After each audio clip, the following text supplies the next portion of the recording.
How's it, guys? Well, welcome to another installment of the PH Journals podcast. And today I've got a very special guest. He's a very good friend of mine, Jarryd King. He's doing game ranch management from the very southern tip of South Africa right up until Kenya. He's recently just done this particular trip twice. Due to the virus, he's had to return home. But he traveled from South Africa to Kenya in his SUV, so a pretty unique story he gets to tell us. We tackled a whole bunch of issues, especially with tourism in Kenya, the ban of trophy hunting in Kenya. And we just had such an interesting chat. Very, very fortunate to get the opportunity to sit down with him and chat about these certain circumstances. We did it through Skype, so it was pretty unique, first time for me. And just hope you guys enjoy. Just got to give a big shout out to Trees and Camo. Thank you so much for all they've done for me. Max's Tires, also another big one. Without you guys, I wouldn't be where I am today, so big shout out to them. And guys, if you're watching this on YouTube, please don't be shy. Hit the subscribe button, drop a thumbs up. I really do appreciate it. It goes a very long way, especially in tough times like today, like we're currently experiencing. So, yeah, guys, without further ado, Jarryd King. When a hunter has done what he considers to be his or her duty to the animals we fight so hard to protect, they will leave a legacy that will last a lifetime.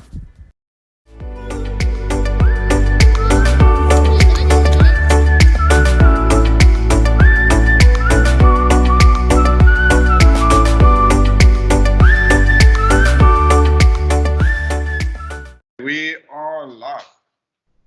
How's it, man? How's things, bud? Yeah, very well, thanks, mate. How are you? Thanks for having me. All right. Long travel down. Jeepers, I got up there about a month ago and had to turn around and come back down. Quite an experience. You did this in your SUV, huh? Yeah, thanks to you guys. Dill helped me kit it out, and we had quite an experience driving up there. Lots of rain. Hit it in the rainy season through Tanzania. There's been a lot of road building.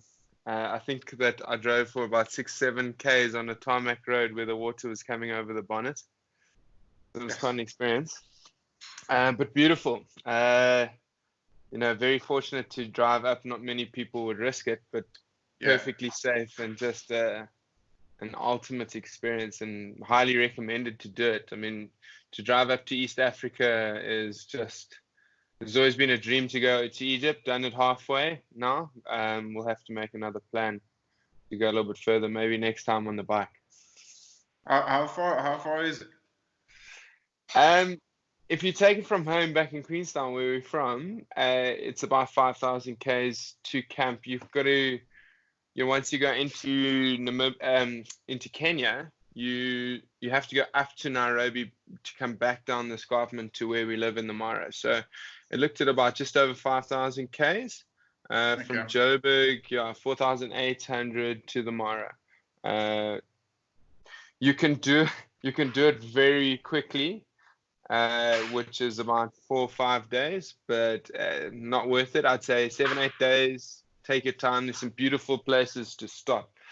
It's and the roads aren't that bad. Speed limits are quite something to get used to. Lots of speed bumps, and you've just got to follow the law. A little bit slower than back home, but you get to appreciate the view.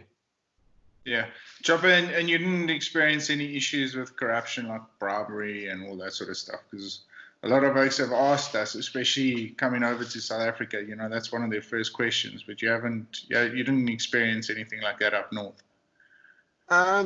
Look, I had a few issues. I had an issue at the border from Botswana to Zambia. It's just a matter of having all your documents. I should have done a bit more research. I didn't have a police clearance certificate, and the guy was just looking for a few beers later on. So he let me go through. But they're always trying to find a way to check on a few things and maybe get a present, but nothing difficult, nothing like, oh, they're not going to let you in. It was just like, if I do you a favor, yeah, just buy me 2 beers. And it was like, okay, well, stuck now in the middle of Africa, I can't turn around and go back. It's a very specific route from South Africa to drive up to Kenya. Dil, you can go through Malawi, you can go through Zim.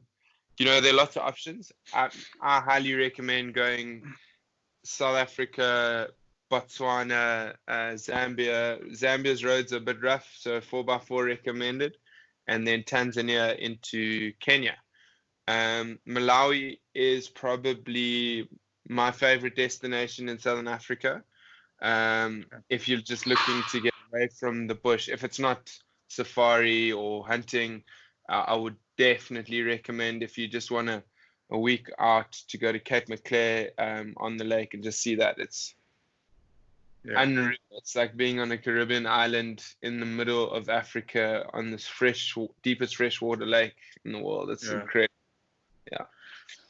That's awesome. Chopper, well, before we get into too much conversation, just tell everybody a little bit about yourself and where you are based at the moment, and how did you get there? Cool, Dil. So I grew up, my name's Jarryd King. I grew up actually next door to where Dil and them have spent many afternoons hunting at a place called Sterling Park. It was just next door. Grew up on a farm there in the Eastern Cape, South Africa. Love the wild, love the bush, sort of changed direction. Thought I was always going to go and farm or do something similar to what Dil does, and decided to study hospitality. I think sort of runs in our veins in the Eastern Cape as friendly storytellers to chat and look after people. And so I studied hospitality.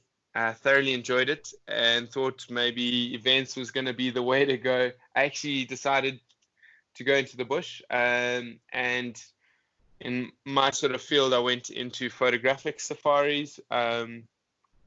There's just a bit more range for growth and wouldn't limit me specifically in the future in terms of, okay, you're a one-trick pony. It's hunting lodges. Sometimes they can be perceived in the hospitality game as potentially being a bit more relaxed. So it wouldn't have been an easy transition from there to go back into corporate. So I decided to stick to the photographic side. And I started at a place called Kwandwe in the Eastern Cape. Beautiful reserve, 5-star. It's got, five high-end properties, easy trip in from Port Elizabeth. Great area to finish off a garden route. And then went to Pinda with And Beyond, a big tour company out in Africa and also South America now. Got high-end properties all over Africa. And then I moved to Singita, probably the premier lodge in the world. And I was very fortunate to spend some time there, moved back to the Eastern Cape to be a little bit closer to home. And then from there, I was fortunate enough to get a chance with my now fiance, who's now my wife, up in northern Botswana in a place called Chobe. Just a exceptional part of the world, Botswana, really God's country. And then from there, we moved to the Okavango Delta, which, if you haven't gone, is a incredible experience in itself. Something to behold. If you're a avid safari goer or hunter and you find yourself in Southern Africa, make yourself a plan to get up there. And then we thought maybe this was going to be the end of like our journey. Obviously there are limitations to living in these isolated places and starting families and those kind of things. And we thought maybe it was time to come back to South Africa. And, it was always a dream to get up into East Africa, and got a phone call. And it's quite hard for a South African to work in Kenya or even to get permits in Kenya. And we got a phone call from a director of Elawana Collection and asked us if we'd come take over this little beast of a lodge in the Mara that had a few teething problems in the start, but my wife and I moved up there about 7 months ago, and it was quite frankly the most incredible experience we ever had in terms of the people, the community. It's just been mind-blowing. Absolutely have fallen in love with Kenya. And the hospitality there, it's really done on another level. It might not be the fanciest lodges, but just the warmth, the charm, it's a magical experience. If you ever find yourself in Kenya or in the Mara sitting around a fire, you tend to forget all your troubles and really learn what it's about. It's a beautiful place. But yeah, so I've gone straight into a hospitality background. I love showing people our beautiful continent. There's a beautiful saying: if you can visit any two continents, visit Africa twice. And yeah, so Kenya's been a dream. We're there. It's a little bit on the rocks at the moment, but we'll have to see how that goes. I'm sure we'll discuss that now. But yeah, so just had a need to go into hospitality, show people around, and what a better place to be in the African bush than that, eh? Chopper, it's a photographic safari place, huh? Yes, yeah. So Kenya banned hunting in the 70s. Let's talk a little bit about that. Have you seen Yeah. any impact on that sort of thing? It obviously changed so long ago that I don't see much impact.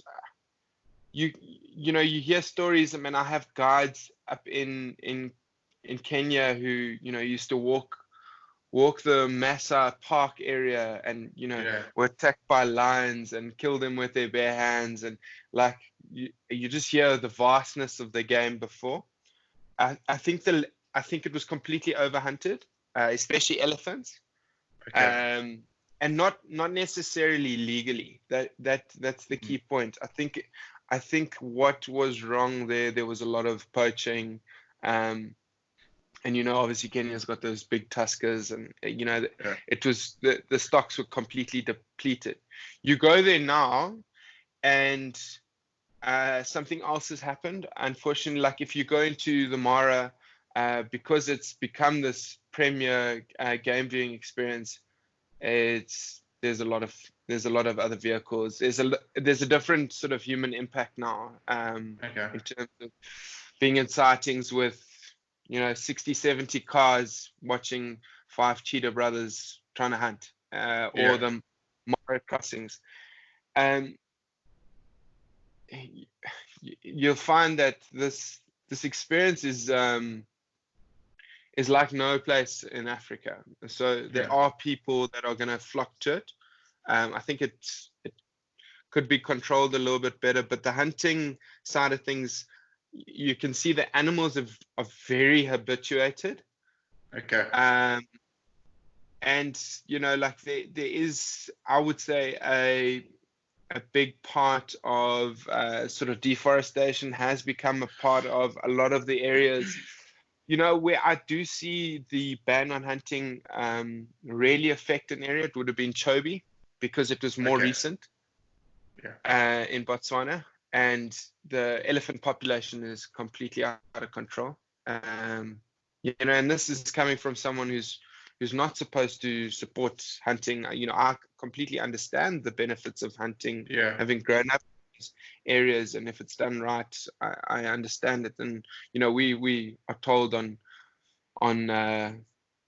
numerous occasions never to discuss hunting with guests, or it's because the kind of guests that we have are usually completely against it. Sure. I understand it. And I see the need for it where it is, and I know that it saves species, and money is pumped into areas that some governments don't have to protect those animals. I just look at Kenya. The tourism is pumping. I think they drive a lot more. They can get a lot more from their tourism, from protecting the wildlife rather than having it hunted. I don't think that it's so vast, Dylan, that There's no fencing. So to control hunting in Kenya, Yeah. I don't know how the infrastructure that you'd need would be something else. I think that other countries are definitely more geared up for it. Okay. Yeah, But but it's, that's obviously just been out of the game for so long, because I had a chat to yeah. one of the big guys in bots, and you coming from bots and stuff. One of their, I mean, they're probably one of the greatest success stories as far as conservation is concerned in Africa, especially with the hunting side of things.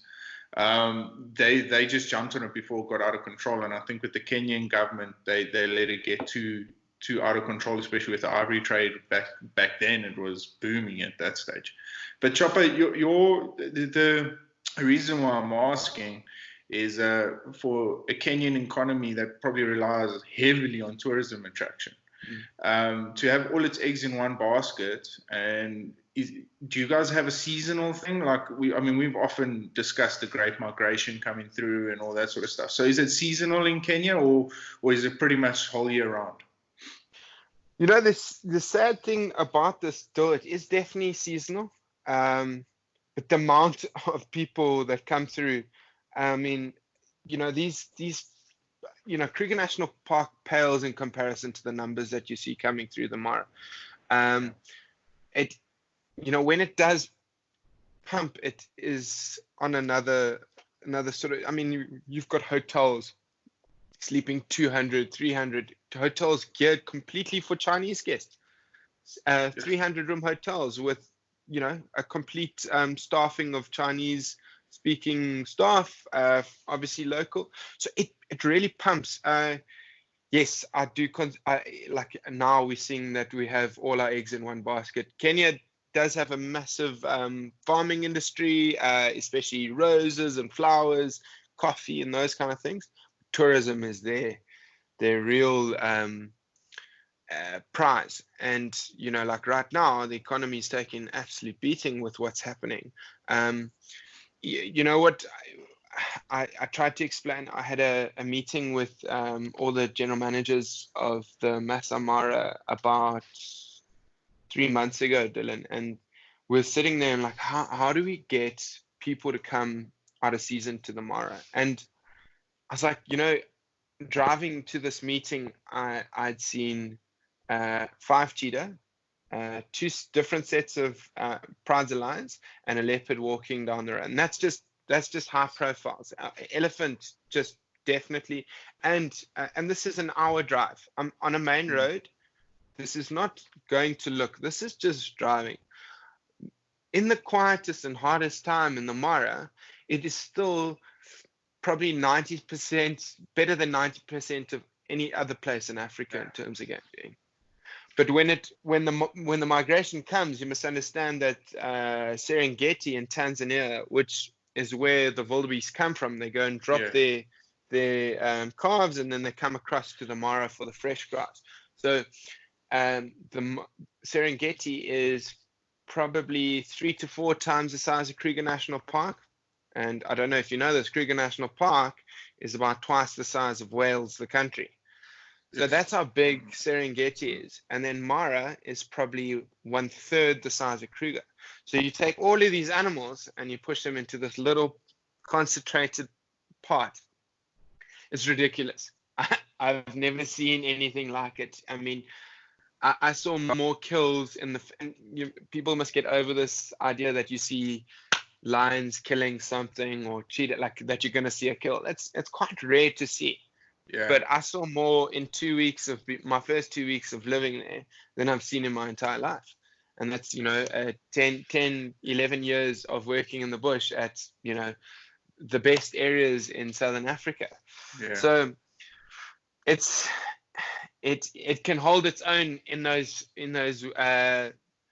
quiet times completely. It's just it's high rainfall, so you're gonna get stuck. You're gonna pull someone else out, but you will still see something else. So it should never stop anyone because it's still that good.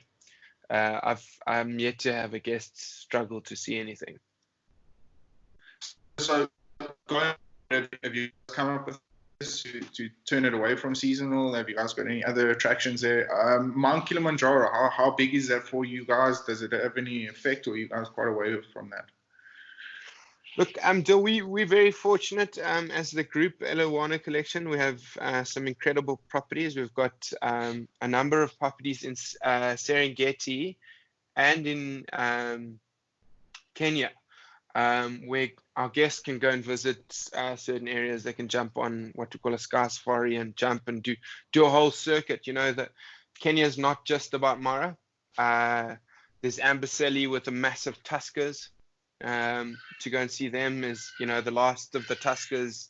Unfortunately, the big boy Tim died about a month or two ago. But there's Diani Beach, there's Kilimanjaro. There's not only Kilimanjaro, you've got Meru in Tanzania. You can go climb a couple of different volcanoes. There's Mount Kenya is actually in Kenya, and Mount Kilimanjaro is actually in Tanzania. So you look at Kilimanjaro from Kenya, from Amboseli. So you get the view from Kenya, but you climb it in Tanzania. It is a very big. I mean, there's lots of people that go to Kilimanjaro. It's very crowded. Mount Kenya is just a bit lower, and I would recommend climbing Kenya before Kilimanjaro. It's a bit more of a challenging climb, a lot more scenic, and a lot less people. And you're still getting right up there. It's the second highest mountain in Africa. Obviously, Kilimanjaro has got its own appeal, being the highest single standing mountain in the world. But there's a few different routes you can go around on the main route, which is like 11 days. But you know it's slow going, it's behind other people, but still an absolutely incredible achievement. Diani Beach, I'm yet to see beaches that look, and I love South African beaches, but Diani Beach and that side close to Mombasa, unbelievable experience as well. You can do that. You can go to Lamu, to an old island just off the coast there as well. If you need a break, Zanzibar is just a chip and a putt away. There's so much to Kenya, and you don't need to only think migration. So I think that there needs to be a drive to get more people out of season. The rain is a challenge, but there are other options. You know, while it is raining in the Mare, you can go do 2 days there, see everything that you want to see. The rates are, you know, almost half the price. So if you're looking to do a trip on the budget, it's the time to come. And the beauty about Kenya, it's far cheaper than Botswana in terms of your accommodation and easier access as well. You can just fly straight from Europe or across from the States. There's a flight from JFK now directly into Jomo Kenyatta. But it's easy. It's not difficult. If you don't want, I know a lot of our American guests are sometimes a little bit nervous to do South Africa and they want to just do Botswana or Zim and hunt that side. You don't have to go down to South Africa to come up to Kenya anymore. So it's an easy challenge, and you've got, you know, at the moment we, like as a company, are looking at other options and maybe looking more primate visits as well. Uganda, Rwanda, that's all up there. Okay. So you've got so much to sell at. So we're always looking at deals and packages along there. A lot of companies are positioning themselves in a 3-stop journey, maybe an island, do Zanzibar to finish off your safari, do a bit of the Serengeti, the Mara, the Amboseli, and maybe a primate visit. But there's no shortage though. You know, like even in December, we were still running at 60-70% occupancy. Like the Mara is still full. It's still going. Yeah. You know, like there's a definitely a lull when the year starts. But you're never sitting without guests. You know, and I think over the past 3 years, Kenya is really taking off again. They had a few issues about 6 or 7 years ago, where people got quite nervous with the Ebola whole sort of setup, and people don't realize that Ebola, you're probably closer to Ebola in New York than you were in South Africa. And guys are coming to, realizing that Africa is not a country, it's a continent, it's massive, and are coming back. And Kenya is really starting to grab the market from the likes of Botswana, because Botswana is a very expensive destination. It's high end, it's quite tough to get into the Delta without having to fly in on private planes and those kind of things, and not have to pay a fortune for your accommodation. So you can self-drive, get a taxi and drive into the Mara and go and stay at a hotel just outside and do a day visit if you want. So it caters for everyone. That's one of the things you try and tell the guys that are coming over here. Africa is just so vast, and there's just so much to do, and especially now, we'll get into that now with this whole virus thing. We need to utilize as much as Africa as possible just to try and get our economies going. But let's chat a little bit about coronavirus. How's your company handling it, and what's the plan going forward? Look, I can't obviously discuss too much into what's happening with us as a company. As a whole, we're on 3 months leave at the moment. Kenya kind of jumped on the gun quite quickly, which I think is the right decision, even before South Africa, to do a complete travel ban. Obviously, it's quite an impoverished countries in certain areas, so they've got to be very careful of their lockdown. People will go hungry, so they've got to manage it very carefully, and they don't have the infrastructure of the States and those kind of places where healthcare is that set up. So it's walking a tightrope in their decision making. So to do that lockdown, from bringing any chances of the virus coming in, just to slow that down, was a good call from the start. Obviously, that threw us in the tourism industry for an absolute number, because if you've got no guests and 99% of your guests are international clientele, and you've done a 3-month travel ban, we are in trouble. So they closed up. We've closed all of our lodges as a company. Most of the camps in the Mara have closed down, except for maybe some of they've all closed down now, because they have done a lockdown now in the past couple of days, just to try and get a handle on things. They're actually handling it quite well. There's only like 170 cases in Kenya and 6 deaths, which is remarkable. Obviously terrible, but they're holding their own, which is great. It's just a matter of getting people to travel again. It's very concerning. The longer this takes, the more people will need the money that they've spent. So changing a booking from postponing it to canceling it becomes a real threat to our business. We've seen a lot of our guests have postponed till next year, and next year looks like an absolute bumper. Flights are still going to be reasonable, so I wouldn't cancel anything, just postpone. And if you are planning a trip to Africa, it's still an amazing place to come, and there's nothing to worry about. As soon as this clears up, you've got to come. It's important, because we need it. Africa will definitely need it, especially places like Kenya and Tanzania, where tourism is the backbone of those economies, and getting back and running. And we're pretty hopeful that come end of the year we should be back full steam ahead. It's just a matter of when we're going to open our doors again. It looks like 1st of July, all our camps will be back and running, hopefully. I think there's a lot of sore knees from prayer, hoping that things will come right. It's just hope that the other countries are also coming right, so that they can travel, because we rely on them as well. So that's where we stand. It's very sad. I mean, like, every single one of my staff members are on leave at the moment, and I keep sending them updates. It's tough. The guys are going to struggle. It's going to be a tough time for everyone.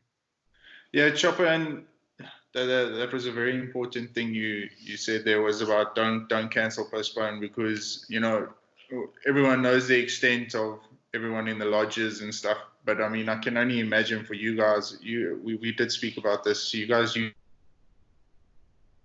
use quite a like local stuff, like us with tracking and all that. I lost you for a second. Yeah, sorry. Just to touch up there again. Yeah, we were chatting like, it's quite, it's very obvious about the impact it has on myself and you going forward. But but what does this mean? Does your company support a lot to do with like the MASAI tribe? For instance, us here with the Xhosa locals, we share a lot of interest. We use them for tracking and all that sort of stuff. You guys, I'm pretty sure we have had this conversation. You guys use the MASAI tribes that side. Have you guys implemented any structures in place to go forward to help these guys out? Because they need tourism as much as what we do. Yeah, I think so. Like the company's doing what it can to try and get everyone back up and running as soon as possible. Obviously, we support the company itself. Has a lot of social responsibility in the Mara, so we support schools and build classrooms and all these kind of things. But if the money's, not coming in, we have to get business going up again, because it's not only the MASAI, it's everyone. So right now, it's a matter of holding on as long as we can until people come. So unfortunately, there's not much to go around to go and help certain areas without the industry coming right. So luckily, a lot of the local guys, especially the MASAI, I would say are in a bit better position, as they mostly are herders and can live off their land, and they're all farmers. So most of our team, have heads of cattle, and they can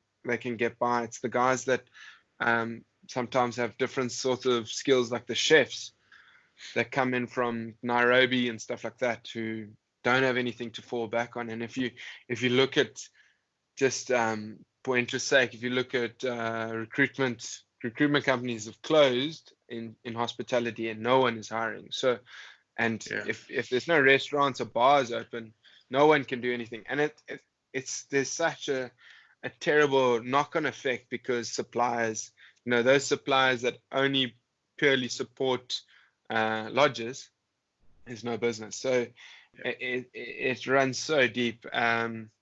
So it's just a matter of, I think what we're just praying for now is that that there's a solution, because I think that's going to be or a cure that's going to fix things the quickest for us, that not too many more people are affected, because some tough decisions will be made in the next month or two. As you can see, even back here in South Africa, they've extended our lockdown, which was, as tough as it is, and my heart bleeds for the president. It's the right decision.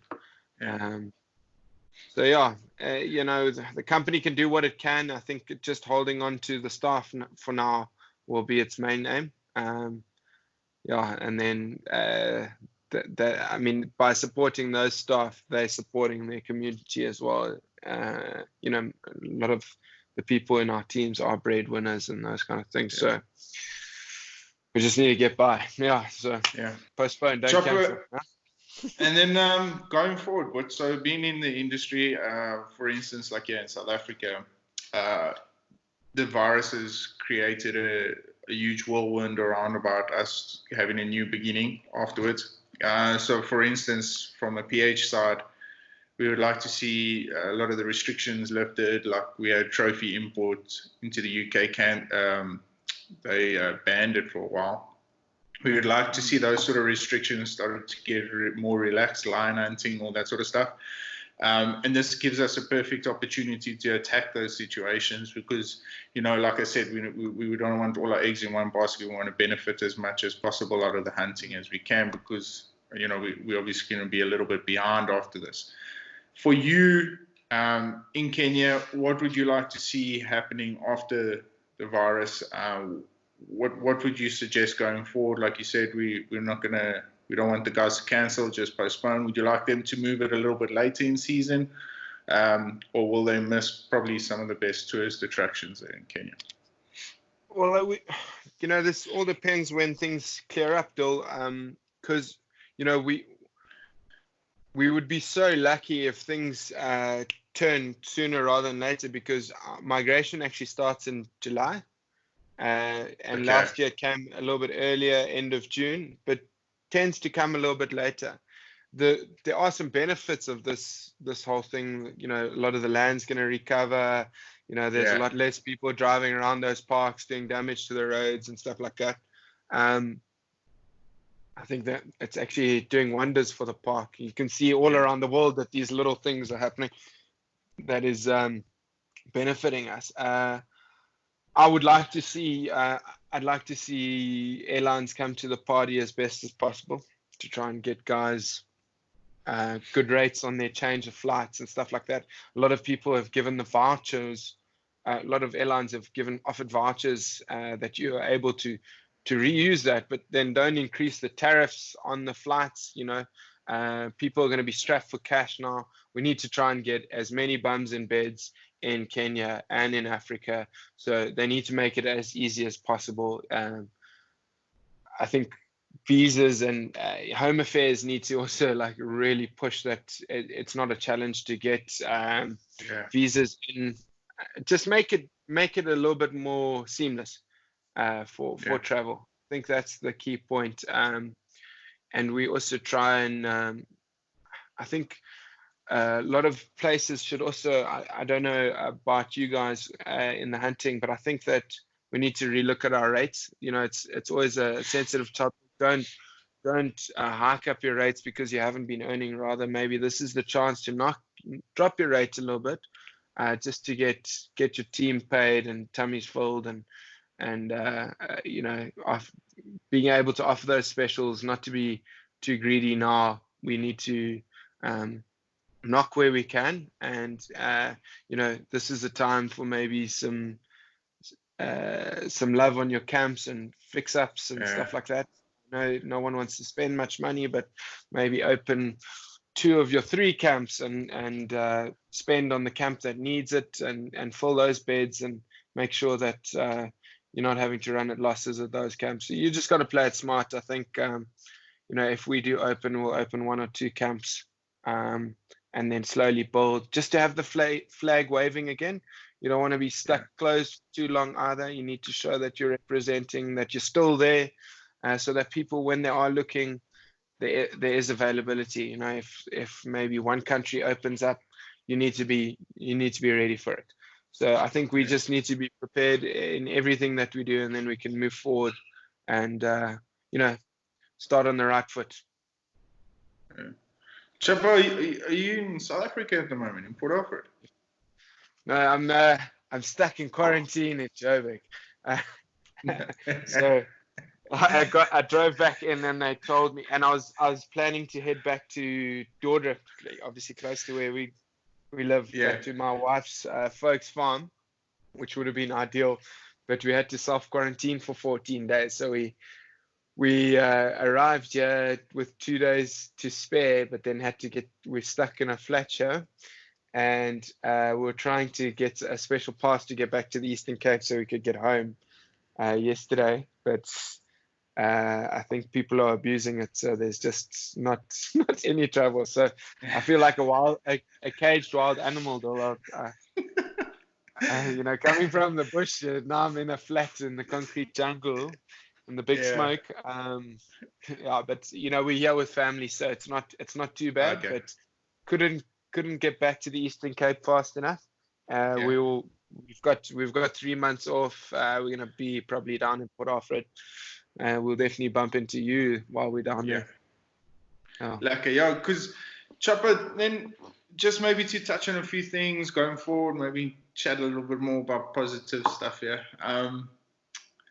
Going forward, like you said, there can only be one winner out of this whole thing, and I think that's what this less touch on the land is doing. I mean, I took a drive around the farm just before lockdown, and you can already see, grass is growing, everything's just flourishing in the bush, So going forward, what people that have never been to Kenya before, You've touched on some of the tourist attractions there. What can you guys offer? What do you suggest going forward for the other guys that want to come over to Kenya and want to book a safari, photographic safari, or anything? Look, Dill, the beauty of Africa is that we'll have something special. In East Africa, you've got a very different set of what you should come for. I think come and see how quintessential safari works, and that old classic stepping back and past, going to look at incredible views, and when you can see as far as you can see, you just see wildlife. I remember arriving at Sand River, the lodge that I managed. I came there.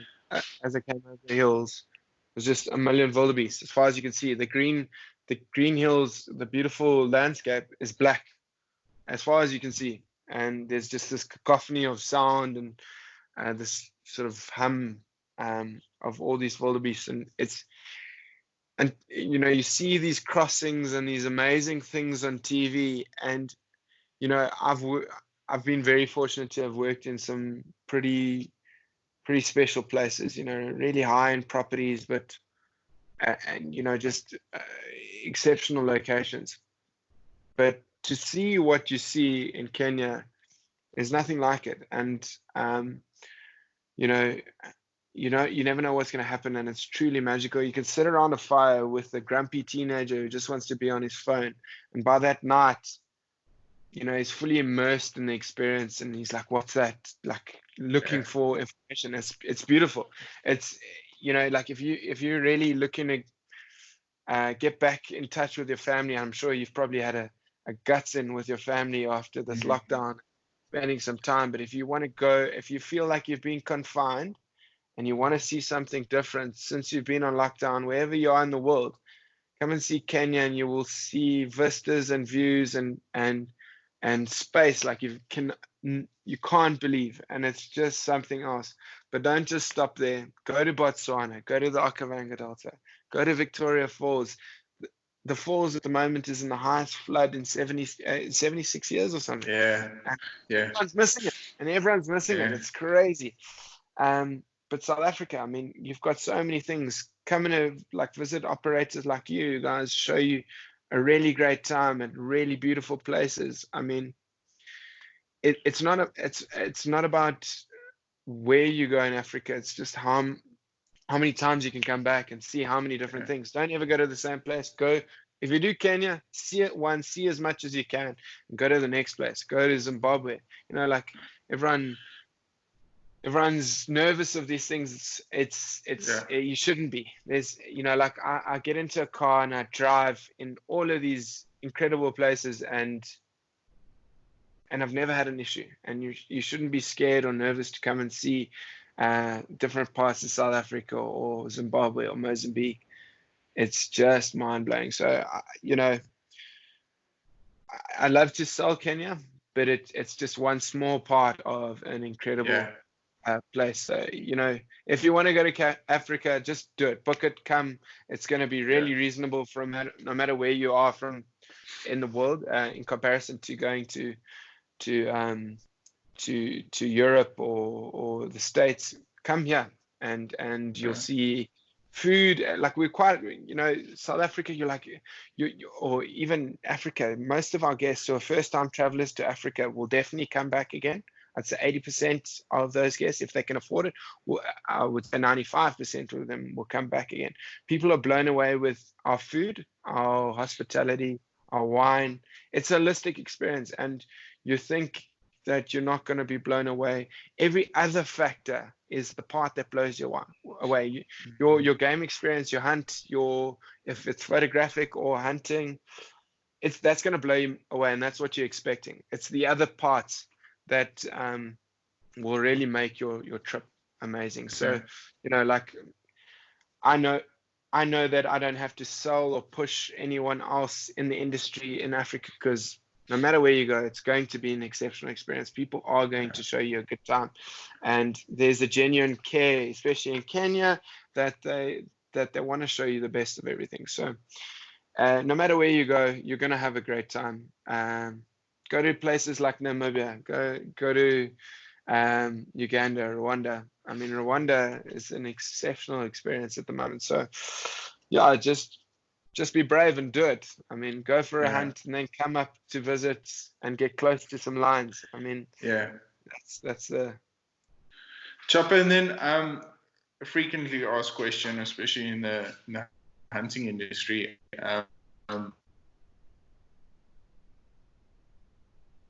Cool.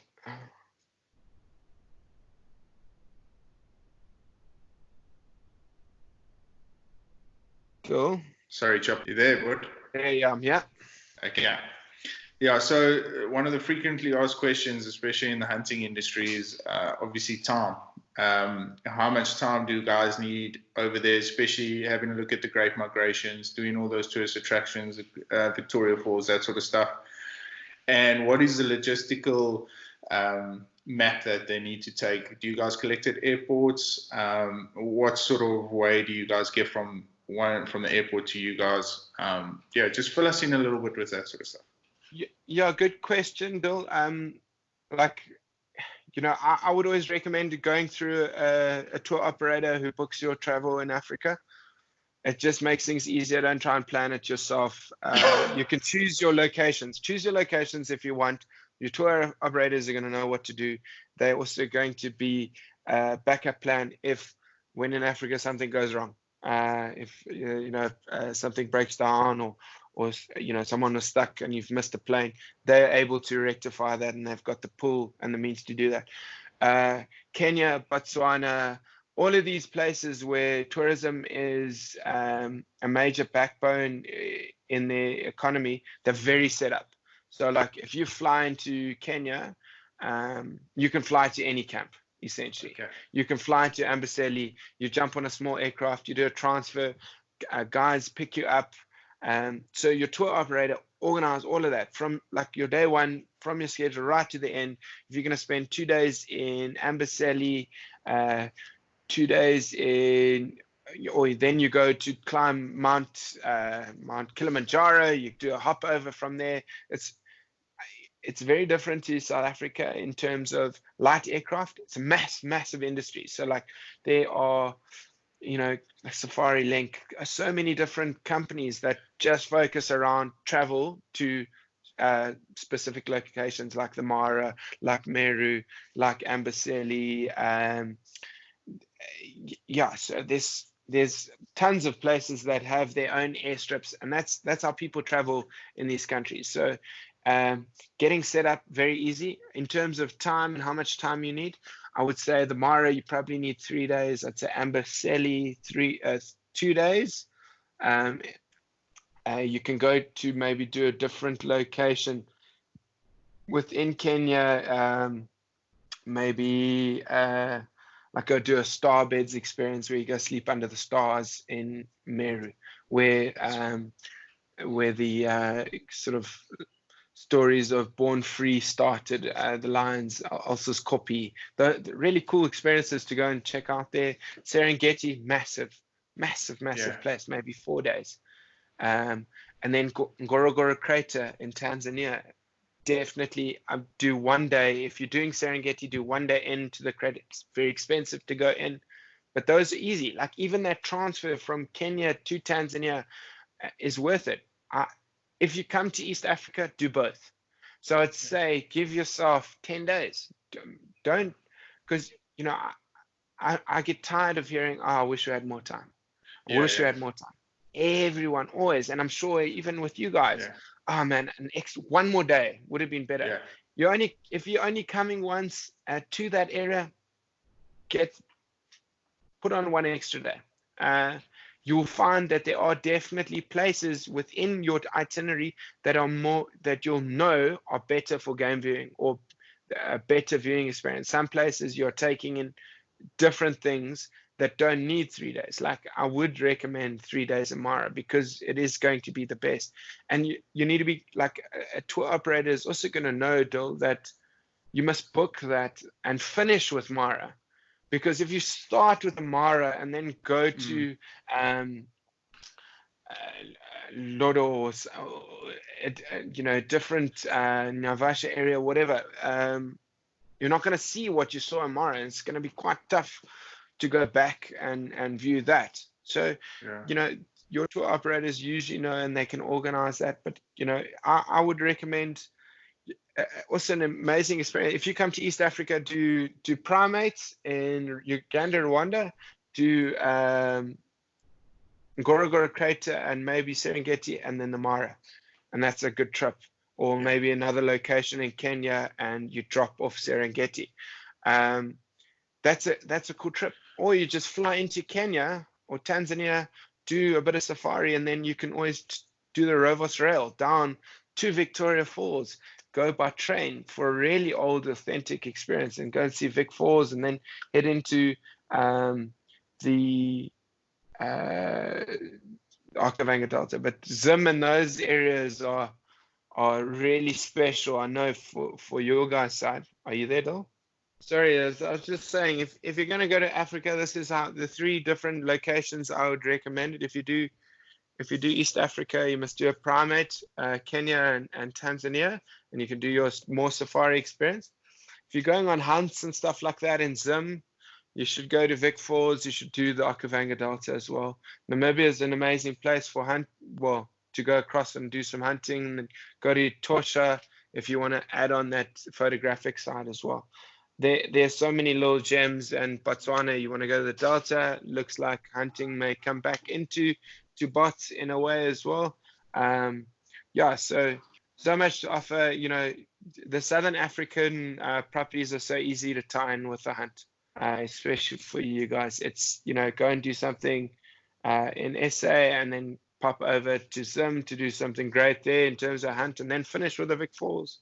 And maybe a Delta. Like places like Gonarejo and Mana Pools. If you guys, there's a place in Zim on the Zambezi where you can get out of your vehicle and just go and walk. You don't need a rifle. You can go and walk under the trees. Like, there are these, and you're probably never going to take photos like that of elephants eating off their back legs, eating trees and stuff like that. Just, a completely different experience. There's special places, and I mean, if you just look a little bit, you'll find something. But it's easy to tap on both hunting and photographics, and support both. It'll go a long way. Don't be afraid to not do both. It's on hunting farms you might not, it's a different experience, and you might not get as close as you can to a lion smelling the boot of your boot while he comes past your vehicle. So do a bit of both just to experience it up close and personal. And it's, I'm all for both because it does a lot for a lot of people. And we need it. Yeah, especially now, we definitely need it more than ever. But Chopper, for yourself, what do the future have in plan for you? I mean, I don't want to put you too much on the spot, but any dark looks into the nearby future? It's quite cool. I think there's really positive. I've been very fortunate to climb the ladder quite quickly at my age in the industry.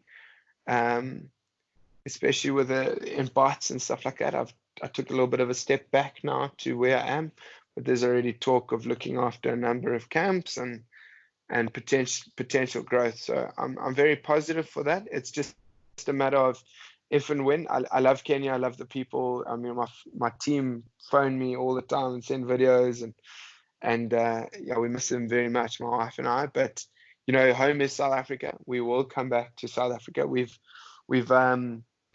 opened we've just bought a place down in Port Alfred, which we're thinking about doing a sort of guest house, a stopover to maybe go and visit Addo, or do transfers, and a place on the coast that can also service hunting farms around that way, which we're looking into depending on how things go at the moment. So that's the idea. It's a beautiful old it's the oldest house in Port Alfred, where the 1820 settlers, where our heritage has started from, and guys arrived in South Africa. So it's got a lot of history. So we're going to look at changing that over in the next couple months, see if we can get that up and running. and that's then probably come home and farm in the Eastern Cape and spend some more time with you lot. Yes, Chopper, that sounds awesome. But so Chopper, going forward, would you like us to get hold of you on your personal account on Instagram, because you take some kick-ass photos? Where can we get hold of you? Where can we get hold of your company? And what else is there to know? Yeah, so I mean, obviously, things are always changing, but you're more than welcome. Anyone can get hold of me on Instagram. You can message me. It's not a private account. Follow me; that'll be great. I try my best to take photos when I can get out there. So yeah, I'm sure you'll probably put the link in the description. But yeah, guys, reach out to me if, like I say to anyone, if even if you have a question about coming to visit something, you want to tack on a trip after a hunt with Dill, or you're interested, let me know. I'm happy to answer any question. It doesn't have to involve me.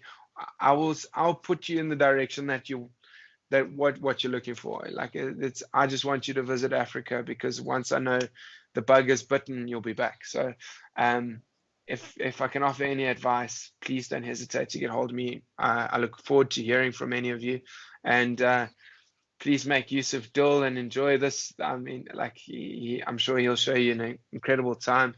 And so thanks, Dill. That'll be great. Chopper, thank you so much for doing this. But yes, this was awesome. I've always wanted to tap into that mind of yours and what you've experienced up north and stuff, because it's something I really want to get around to. So thanks so much for taking out the time. It's not the easiest of circumstances, but we'll make this work. It's all good. Thanks, Dill, man. It's been great. Good luck, and this is awesome. I enjoy it. I'll push it on to everyone, and we'll see you maybe in 21 days, eh? No, lekker, but we'll stay safe and we'll chat soon. Cheers, mate. Cheers, bud. Bye. Hey guys, well, that concludes another awesome episode of the PH Journals podcast. Just so much we touched on, and if you guys are still looking to come over to Africa, please don't cancel. Just postpone your trip. You're missing out on so much if you do cancel. Your dream safari awaits, and Africa has so much to offer you guys. So guys, just thank you so much once again for everybody that's joined me on this journey. I can't thank you guys enough. For the guys that are tuning in on YouTube and other platforms, thank you so much for taking out the time. I know we're not doing much at the moment, but thank you so much. I really do appreciate it. Just a reminder to the guys on YouTube, even on Podbean, if you guys haven't yet, hit the subscribe button. All of this really does help in the long run, so appreciate it. Guys, just got to give another big thank you to Trees and Camo and Max's Tires. Massive thanks to those guys. They've really supported me well for this wonderful journey that I've started experiencing. But guys, from myself, thank you so much for tuning in. Really appreciate it. Not happy hunting just yet. Stay safe and keep well. Cheers, guys.